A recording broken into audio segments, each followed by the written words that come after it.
Meron na naman bagong motor dumating sa Pinas. Isang pangmalakasan na underbone na siguradong babali sa leeg mong hayop ka.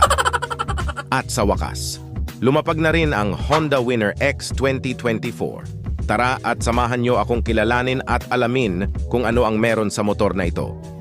Ang Honda Winner X ay isang 150cc category underbone na may liquid-cooled, dual overhead cam, 6-speed transmission type engine. Meron itong mga user-friendly features tulad ng USB charging port para kahit saan ka man hindi mo na kailangan ng charger. May smart key system, all LED lighting system, at naka-digital meter panel na rin ito.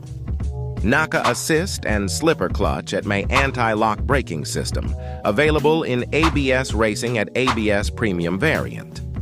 Ang pinakaangat sa lahat ng features nito ay ang bank angle sensor